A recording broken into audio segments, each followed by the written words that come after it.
Everybody, welcome in and thank you for tuning in to another of the Hextechs dual view that we did for the 8-man tournament that we did. I'm Mythic Fishbomb here with Endormi, Hey guys. and we got a matchup today between HexedHavoc and JuzamJedi, and Endormi's going to tell us a little bit about the matchup. So Havoc is playing his own version of Core Storm that it features more humans than normal. He has Reynolds on the main deck, in addition to other kind of tricks like Mastery of Time, which makes the deck a little bit more slower and a little bit more greedy. He has more ways of getting card advantage. On the other side, Yutam is playing a Sapphire Diamond, I guess we could call it mid-range deck. But this was the same that Stower played on the last tournament, on the HexedHavoc challenge. Basically, it's Marvel, Druze, and Mastery of Time to try to end the game as quickly as possible with the resilient threats. So let's go to the games. Alright, so we got the coin flip, and Havoc wins the coin flip, and he's probably going to choose to play first. Just thinking about it. And chooses to play first. Yeah, in all So, these aggressive decks, you always want to play first. I Just gives mean, you so with much any deck, you advantage. kind of want to play first. I don't know if Havoc was just trolling there a little bit or what, but the Hammer Havoc's a little slow. Yeah, no Sapphire is a little bit unfortunate. Not really that horrible though. He's got the Reginald he can cast, which can accidentally win the game by itself. So it's kind of nice. But you do have to worry about repel and stuff from Jism's side. So keeping a hand that's like the only card you can actually cast as Reginald is a little bit risky. Yeah, I mean, keeping a 3 shells counts one troop and the potential of Gordon Feasting with the hero power on turn 4 is it's a keepable hand. It's a little bit risky, it's super all in, but you can definitely kill your opponent. He does not open a removal spell. The problem is that the troop in this case is Reginald that will go away on the first hit, which means Yeah. it doesn't combo well with Warfist. Yeah, I mean, it can just potentially steal a game from you. I know it's happened to me before where I faced Havoc and I happened to draw Reginald immediately after he hit me with it. But other than that, it doesn't combo well with Gorfius, as you were saying. Or even Master Your Time, like, he doesn't get a second attack with it. So um, I think he's basically an alternate win con, where, like, maybe I'll just steal a game with this, as opposed to, like, this is my plan. On Yuthan's side, though, we can see two defenders with the draw gem. If we see Havoc's hand, he has no way of dealing with that. So Yuthan may just get so much card advantage with those.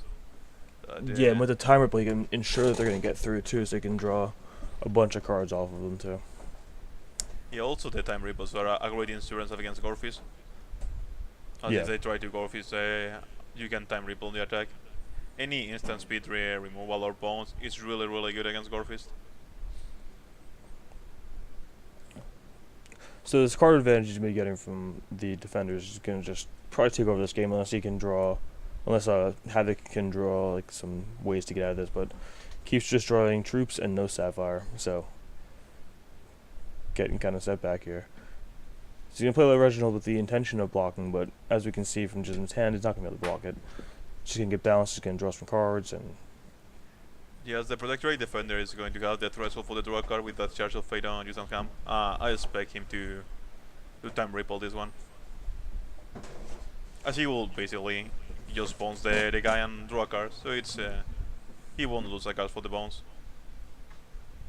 yeah, he gets to keep his hand at 5 there, and just since we know Havoc's not really hit the 4th resource drop as of now, so even that's gonna give him more card advantage because you can keep drawing more cards because you can't even replay out any of his troops. I mean, if Havoc gets hits 4 results, he can play the Falconer, which is really nice. Yeah, you can't bounce enough of those. Also, a little bit unhappy when that happens. Yusan just drew an yellow down from the gem trigger, and as it's not the first card that he drew the turn, it doesn't come into play. It's a little bit Yeah, disheartening, but yeah, those two are a little bit clunky together, but you know, Angel has a 5 cost 4/4 with steadfast and flight. Still not bad to cast on its own. It's obviously better when it's free because everything's better when it's free, but still not a horrible thing to have. But they do kind of negate each other a little bit there. So Juzam is still the third resource or the Sapphire still avoids Havoc here. And Jism's just drawing like counter magics and totems and all these great cards now. So, um, if Havoc, if he can get one more turn, he can just start. Well, actually, he doesn't need a turn. He can bounce whatever he plays there and just start countering on the back end. So, Yeah, Juzam is probably going to start to draw in 3 cards a turn, which is going to be really hard for Havoc to recover, especially when he just doesn't draw resources. You're probably going to see a quick game 1.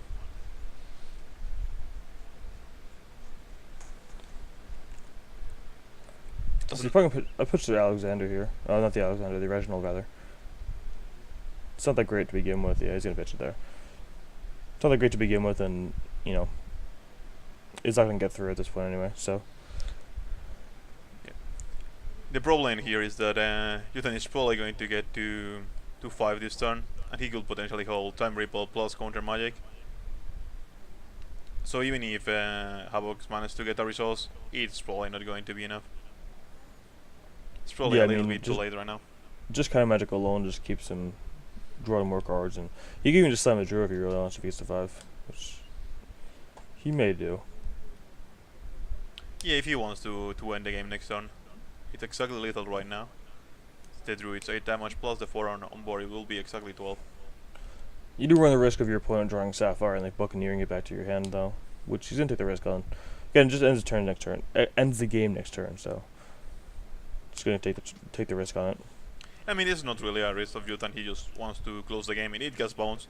Yutan is probably fine with it, he'll just bounce it again and draw another 2 cards, which is totally fine by him. We see Havoc getting the Sapphire, and he is basically forced to, or close to forced to, off bounce in the Drew. He could play the Falconeer, but could be really risky for him, as the Drew with Trample can be a problem. He may be thinking about playing Mirror Knight out. I don't think it's smart to do that. I think it's better off just bouncing the Drew, but he wants to get the card engine going, I think. Oh yeah, he was hovering over those for a little bit there, so you could see he was thinking about it, but definitely the smart play is just to bounce the Drew, keep himself alive, and something that even if Jizam does bounce it, while he doesn't get to draw 2 cards, he can then hopefully replay it and bounce more things out of field. So not necessarily a bad thing to get bounced, which you have to assume he's gonna have. I mean, I could see the play of going with the double Mirror Knight. I mean, you try to go for the win there. You're probably going to want to trade the one that is inspired with one of the defenders, or potentially block both of them. But yeah, Havoc decides he doesn't want anything of this, and ends the game. Alright, so what would you bring in here if you were Jizam? The repulse on the Supercharge look really good against Gorefist. The countermeasures are fine and a little bit clunky, but... Well, he's on the draw, so I think they're a little too clunky on the draw. Because he can Gorefist before he can counter magic, right? No, he can still counter Mike. He can Gorefist as soon as turn 4, which will be turn 3 for Juzam. Yeah. Project the Splinters are a little too slow, I think, in the matchup. Bringing in Sapper's charges gets more early removal. I think seems better to me than another 6-drop. Sapper charge is nice. I mean, it's a lot of resources. It's a little bit annoying. You really need to deal with the Mirror Knights, though. Turn 2 Mirror Knights is such a problem. Yeah, it could be a problem, yeah. I guess it's not as much of a problem when you're playing Sapphire Diamond, so you're not killing as many things, necessarily.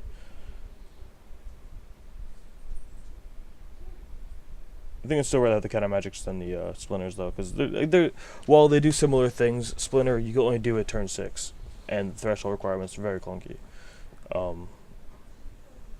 Yeah, but on the other side, the Splinter is a huge body. Yeah. It can potentially block twice. So I can see him just wanting an extra body. Yeah, it's fair enough. I mean, as we said, the cards that we like most are basically the Supercharge.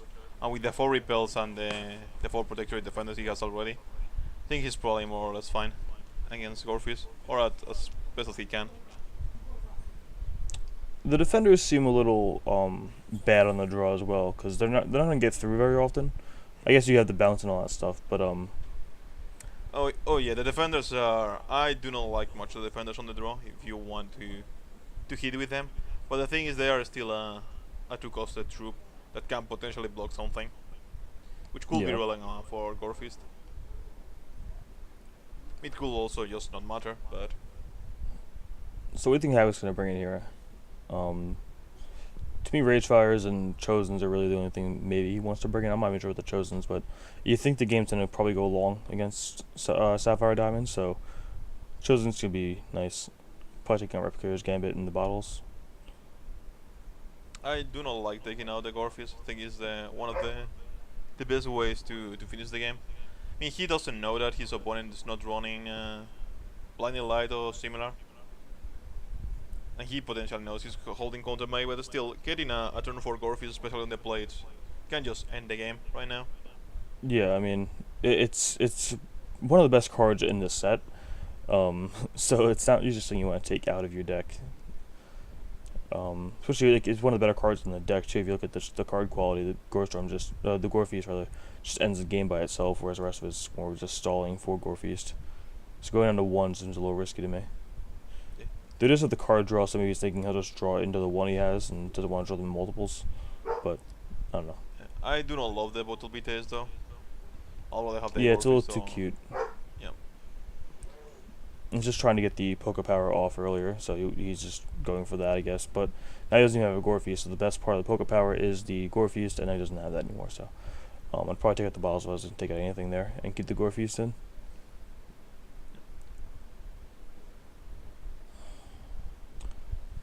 So Havoc's on the play for game 2 here, and let's see what his hand looks like. That's a really solid hand. Mirror Knight, Benjamin, Burn, Mastery of Time, and 3 resources. I mean, it's not going to kill fast, but it has a lot of advantage potential. Yeah, I mean, it's an overall good hand. I mean, I think he's gone away from the killing fast plan by taking those Gorefeast to begin with, so this is about one of the better hands you could look at here. And JuzamJedi is very slow. I think he's probably going to mulligan that one away. I think it's fine. Keeping all your threshold requirements on the Sapphire Diamond deck is really nice, so you don't have to deal with it. The problem is that as keeping a 5 resource hands, you can potentially get flooded. Yeah, I mean, the only problem is that there's no way to interact with his opponent's field, which I feel like he'd probably want to have. But obviously, if it was, like, ideal, he'd have the Buccaneers or Time Ripples or something just to interact with the potential fast Gorefeast hand. But you can always block with a Defender. Yeah, And drawing the Angel of Dawn turn 1 on the draw is never a good feeling. Yeah, I agree with you that you may want to mulligan aggressively for some kind of interaction against Gorefist. I think Yusan is probably going to be fine due to Havoc reducing the amount of Gorefist in his deck, although he doesn't know that. But yeah, you're probably right, Dan. He may have wanted to mulligan that one. I mean, he could still be thinking, if nothing else, he can block with the Defender to keep to kill off some things with the Gorefeast or whatever. But yeah. So Havoc plays the Mirror Knight turn 2, which is like the best play you could have turn 2. Obviously Benjamin's no slash himself, but having a Benjamin out there inspired by a Mirror Knight's just better. Yeah, I don't like Benjamin too much. As the field is dominated by angels and stuff like that in the air, he has no way of getting through really. Even if you Gorefist, the max attack is going to get on. Gorefist is going to be 3-1. So even then, after Gorefist, he doesn't even trade with the angels. Yeah, I mean, if you have enough tempo, though, you can usually bounce him through to get him through a few times. And in tempo mirrors, if he gets bounced to your hand, he gets inspired multiple times, or I think I was playing a mentalist. I'm not sure if I saw it incorrectly. But if he's playing mentalist, then one bounce makes him draw basically 2 cards a turn, which is really nice. So, I like Benjamin as a guy. He's a good guy. We could hang out sometimes, I guess. But other than that, you're right. He is dominant. The field, the air is just too dominated by bigger troops. But in certain matchups, he's nice. He may be better as a sideboard card. Yeah, I don't think he's terrible. I think the power of the card is really nice. I just think that the air is not a friendly space right now for him to be in. Yeah. So as I said, the problem with him and 5 resource guns is that you can get flooded, and Yutan is definitely getting flooded. He has already drawn the angel I mean, when so you far. think about it, though, the odds of you getting flooded should be lower since you already have 5 in your hand, but it always seems to end up that way. If you keep a 5 resource hand, you just draw nothing but resources. I mean, the thing with keeping a 5 resource gun is that even if you only draw 1 resource, it feels already that like if you get flooded. Yeah. So that's the issue more or less. So he's going to draw a card here. Hopefully draw a card here. So, Buccaneer or um, Falcon. I think Falcon is the only real choice here. Obviously, Buccaneer is nice to have to balance things like Drew and such, but Falconer just ends the game by himself. I could see the argument of taking the Buccaneer as he's the guy that he can cast. He won't Yeah. potentially deal with an angel from the top or something like that. But without a doubt, Falcon is the most powerful card. Well, Falconer also kind of deals with an angel too, if he can get to a point where he can cast it at this point to double block it with the 2 birds or whatever. Well, Not yeah. that that's the greatest use of it, but No, I meant that if he gets an angel from the top, he can potentially bounce, and Benjamin can get him another card. so Crushing Blow. I think we mentioned this last time we casted one of the Havoc's game. I really like Crushing Blow in the deck, even just like a 1 or 2 of, because with the Gore Feast it gives you multiple attacks and the buff stays on. So if you do it the first Gore Feast, it becomes like if you were to do, I'd say I'm Benjamin for the first Gore Feast, it would become a 4/3, and then would become a 5/3 the second attack, and also trample through to crush through rather to draw you some extra cards too, which is really nice. But maybe too cute, but it's definitely a nice card, at least for the reserves of the Gore Feast decks. I think as a one-off, he's completely really nice in the Gorfist deck. I think adding more is just diluting the deck too much from troops. You want to have a really high amount of troops, and not that many combat tricks. As you want your Gorfist to be as effective as possible. Havoc's playing 2, I believe. I was looking more at the reserves than I was looking at the actual deck list when I was looking at the. I think he played a 3 main deck and he Figured. sideboarded a couple out. So yeah, he has a lead playing 2 right now. We know that much for sure. Well, good thing is he can attack with Benjamin and double Crushing Blow it to kill off the Angel and also draw a card. So that's not bad. Though if he attacks here, I think Juzam have to know that there's some amount of tomfoolery happening. But even if there's some amount, he probably wants to block anyway. As he knows it probably has to be a double combat trick to deal with the angel if he blocks a 1/1. Yeah, it's still a 2 for 1, so he'll take it. But again, if he had gotten the Falconer here, not the Falconer, the Buccaneer instead of the Falconer, he could have just bounced the guy and attack with it. We try to do this next turn instead of this one.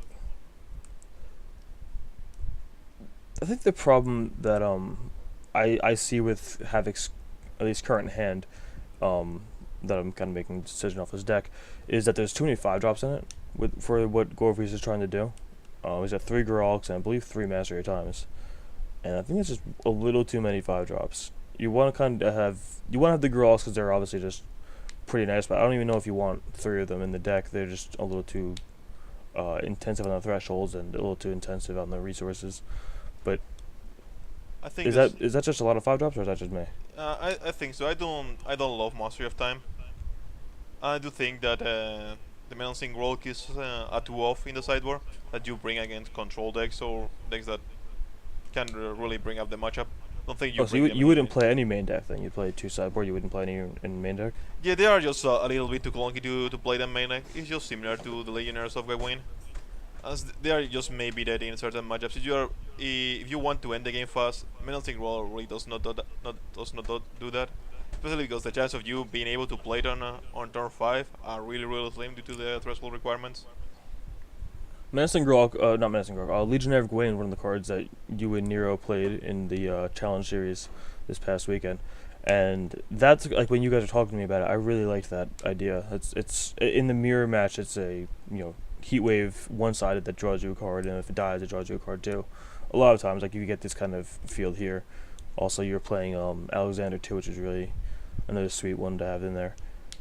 Yeah, but again, similar with Menonsic Rolk, I think Legionary is another one that is too off in the sideboard, just because he's completely dead or almost completely dead in the control matchup. Yeah, I mean, without the ability to have reserves in the challenge series, it would made sense to have one main deck so you can get the cuteness out of it. But yeah, so he's trading his entire field for a Drew. He's gonna draw 4 cards, which is never a bad thing, obviously. But This is um, really risky because any time Ripple or Stimulus spell. yeah, and we know he knows he has it too. Cause you saw 2 of them first game, so very risky block there by Havoc. To be fair, it's not that risky due to the fact that last turn he played double. Oh, never mind. Yeah, he played double crushing blow, but the hero opponent didn't have reheals open. Yeah, Yeah, he was tapped out. yeah.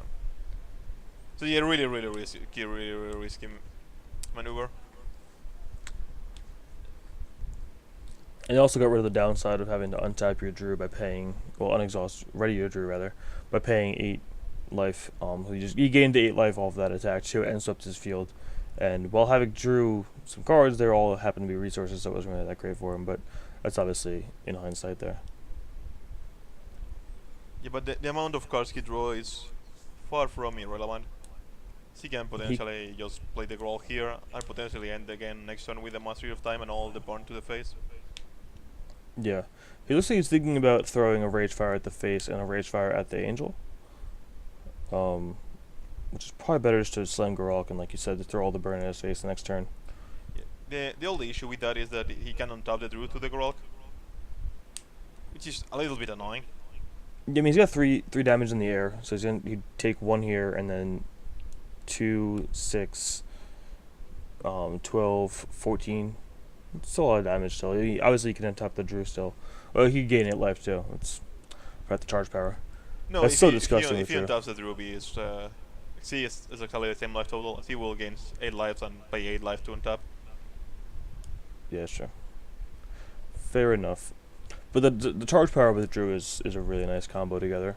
Makes the downside of Drew be nothing, essentially. Yeah, basically.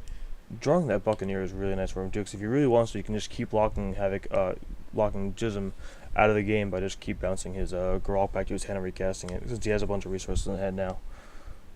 Maybe too cute to do it, but definitely something you can go with if he really wants to. Probably pitch the burn there. Yeah. I like pitching the burn too. Doesn't really do anything.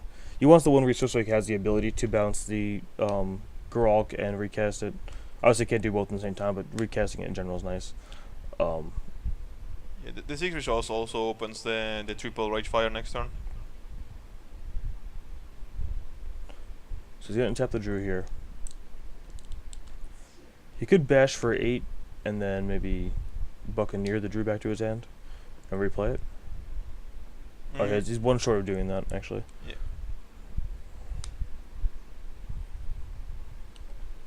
That's one of the cute things I think some people may miss is Buccaneering your own Drews or Geralks or whatever to redo the ability. While Drew doesn't really have an ability per se, the ability to block with an 8/8 is still nice. I mean, there's nothing that you think really wants to bounce. I mean, he could potentially bounce Lord Benjamin, but He may just decline to bounce. Oh. Okay, that's not bad of a bounce, actually. yeah.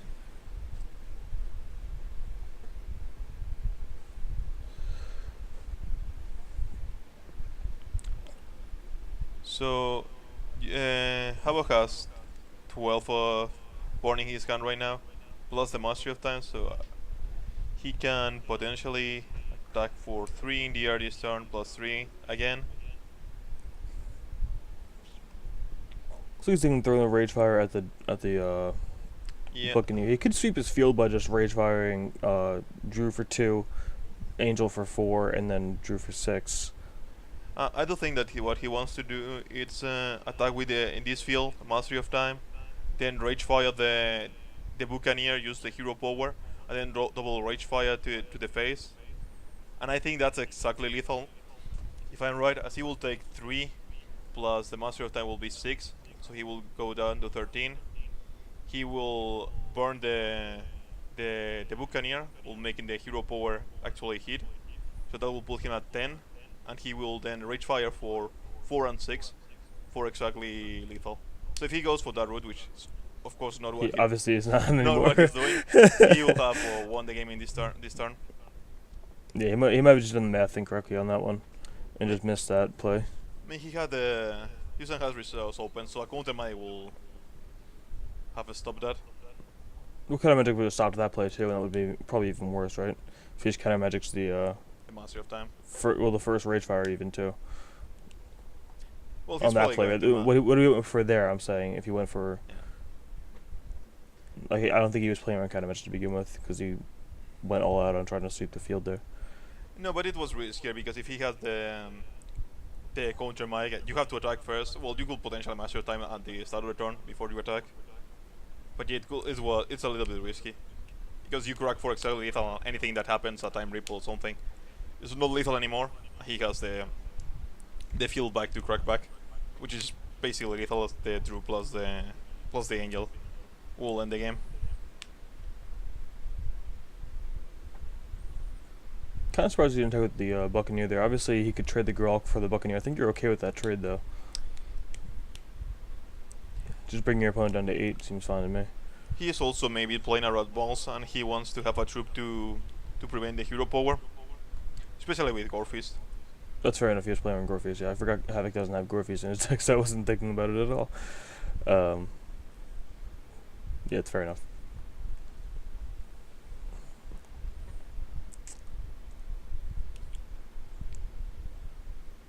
He has the option of bouncing the Drew off the bouncing his own Grok. I think bouncing the Grok's probably the better play, honestly. He has to be really careful that he doesn't die to the Drew. He's at 10. So he's going for he may go for the Charge Power to draw a card. Yeah, I mean, at the very least he will trade the Charge Power for the Buccaneer and draw a card if he decides to block. I guess not. He goes for just the safe attack.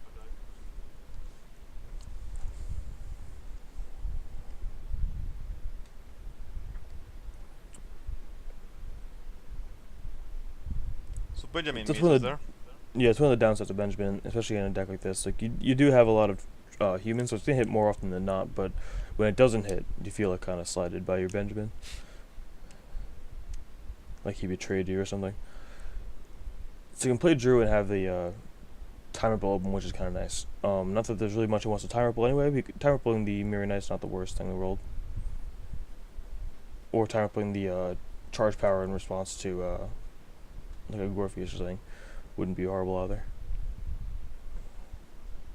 Yeah, but right now Havoc is more or less in control. The Druid's problematic, but Havoc is just drawing Buccaneers to bounce it again and again. So one attack with the Drew could potentially be really troublesome.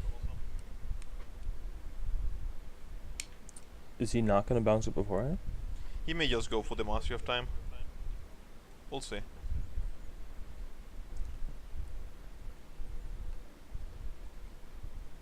He just wants to draw the 2 cards off his charge power, I guess, and the single card off his Buccaneer.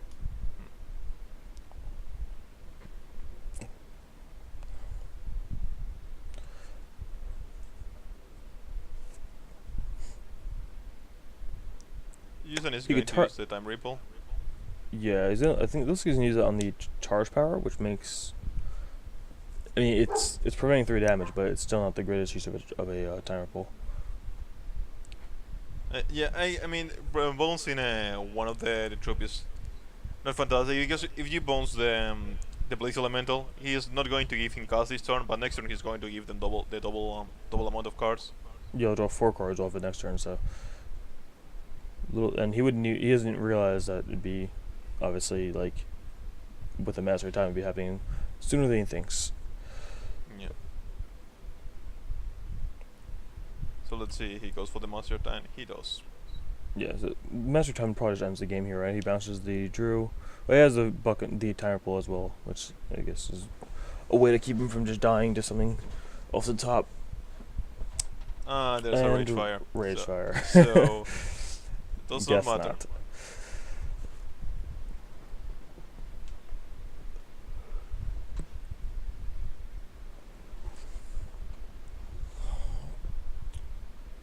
So yeah, I So expect him just to rage fire to the face first. if he rage fires to the face, he can then just bounce one of the two attackers. So he's gonna let those two go through, figuring he's not gonna bounce either of them anyway, and then rage fire. I mean, the rage fire does 10 right now because that's the fourth rage fire he plays. So if it's It going only to does mic or 8. bust, so he doesn't have the counter mic. He just wins the game right there. It only does 8 because it does 2, 4, 6, 8. Oh yeah, 8. Right. Yeah, right. so he had to attack with both. You're right. Boom, mathed. Yeah. Alright, still thinking what I'm bringing the counter magics there.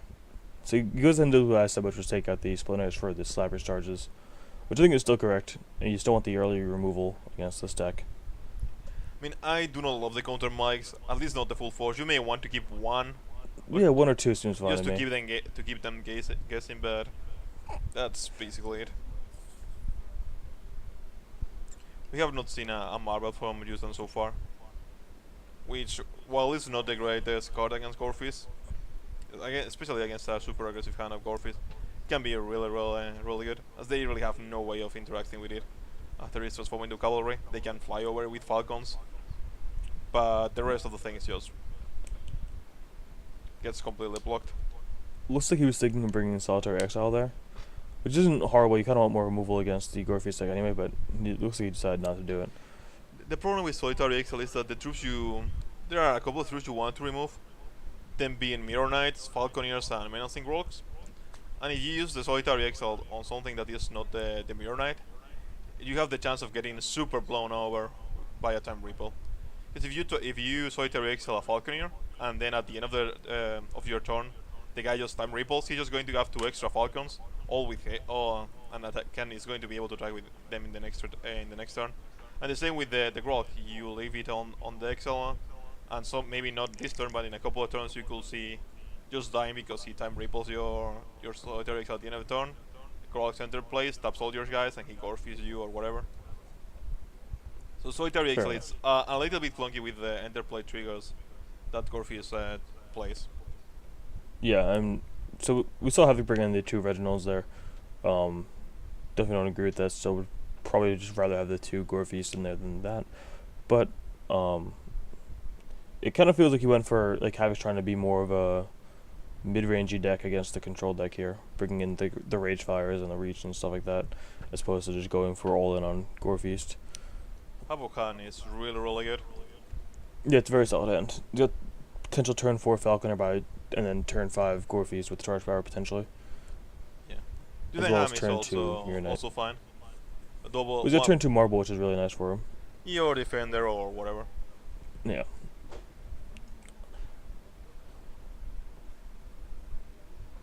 So Havoc gets a 3-drop, which is exactly what he wanted.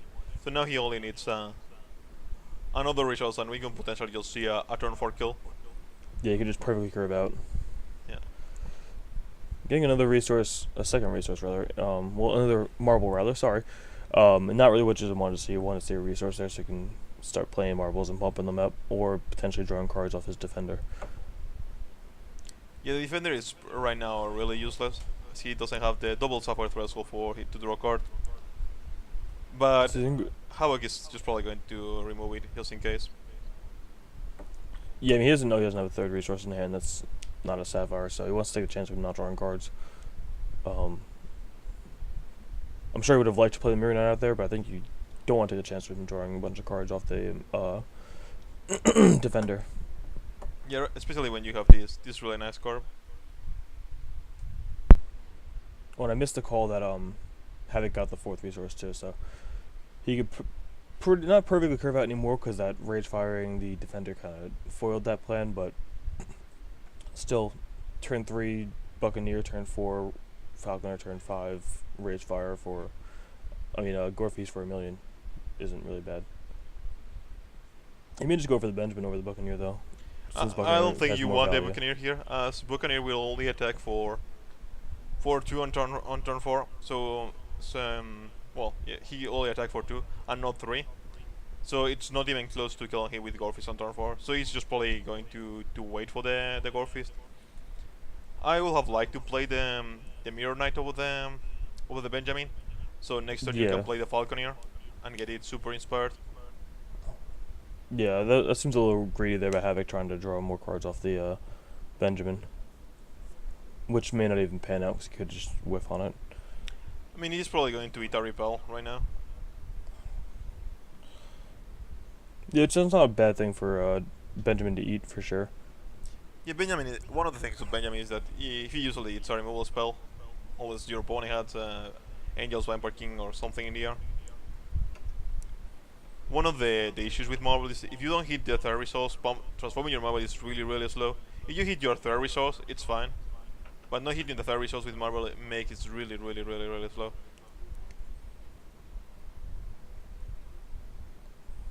So you just send the Mirror Knight here, and then next turn Royal Falconer looks like. Yeah, he could potentially go for Royal Falconer this turn and next turn try to Gore Fist, but it's a little bit greedy. So I like playing the Mirror Knight first.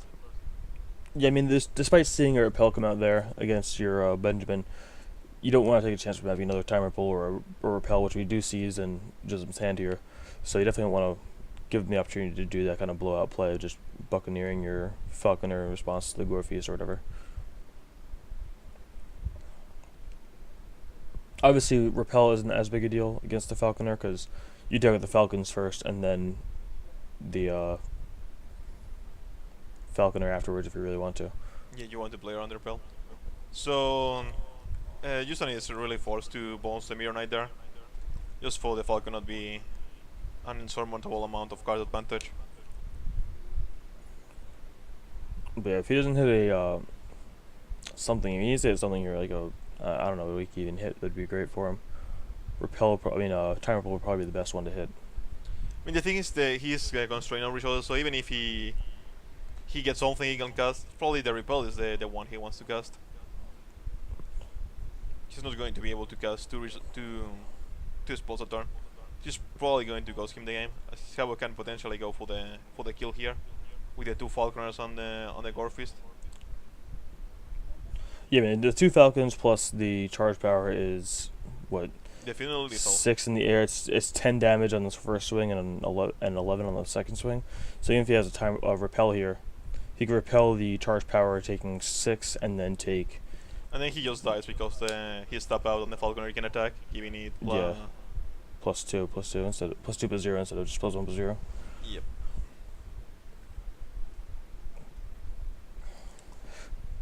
With Falconer, Gore Feast, and Charge Power, it's really one of those damned if you do, damned if you don't type deals with Repel. Like, if you repel one of the Falcons, that's nice, but you're still dead. If you repel the Charge Power, it's nice, but you're still dead. And you can't repel the Falconer because they're smart not attacking with it until they know you have a repel out already. Yeah, if you don't have any troops to jump the hero power, you really need more resources to try to stop this. I mean, you have a time ripple, you can potentially bounce the Falconer to make the Falcons hit for way less. But it is still a problem in the future as it will make new Falcons and all Falcons will still be inspired. Well, not inspired, but affected by his ability. Yeah, and they still have the +2 from the Gore Feast as well too, so yeah. they become 4/1 still again. But yeah, that's. I mean, you may need to do it to survive, but Yeah, I mean you gotta do just buy some time against these decks, but so he goes to 1 here. Thought it was exactly lethal, but apparently I miscalculated. yeah. But again, going down to 1, he Yusam is at 3 resources, 1 life. He's facing 2 guys in the air that are lethal. 1 guy on the ground is also lethal. Yeah, and he's stumbling on resources and has no way of sweeping the field either, so the damage on the field is almost something that shouldn't do him in. Yeah, if he had Something he one can more draw Buccaneer or resource, even if he gets a Buccaneer, he still dies. So he can potentially block one Falcon, bounce one Falcon, and block the Falconer, but the other Falcon still gets him. So the only chance for him to survive was to gain some life in some way, like transforming cavalry, which he can't. Or if he has one more resource, playing the role will also give him a couple of turns. But one of the things that Gore Fist punish really harshly is the stumble on resources. especially with the hand that Havoc kept. This is one of the usual good hands of Gorefist. In the more aggressive Gorefist decks. Yeah, if you can curve out Gorfies, it's just absurd. And again, especially if your opponent's stumbling on resources where they can't even respond to what you're doing. I mean, one of the things with Gorefist is that if your opponent cannot interact with you, usually one troop plus Gorefist this game. For example, Pyromancer on turn 2 plus and Gorefist on turn 4, it's game just with the hero power because you attack for 4 turn on turn 3, and then the hero power that gets pumped into a 4-1 plus the Pyromancer is exactly 18. So you can just kill them with that. In the same way, if you just play a 1-3 drop and then Gorefist on the next turn, potentially put them down to 2 or something like that. But yeah, so the power of Gorfius in that last matchup there, which is why we didn't agree with him taking it out. But ended up getting that one he had in his deck left, and really was able to pull out that victory there with just Gorfius alone, essentially. Just stole the game. Not stole the game per se, because he was stumbling on resources so much that just bashing into with the troops a couple of times was probably going to win the game anyway. But ended the game very quickly with the Gorfius. Yeah, if Justin didn't stumble off on resources, and Havoc didn't have the Gorfish there, it could have been a really different game, as he had so many marbles.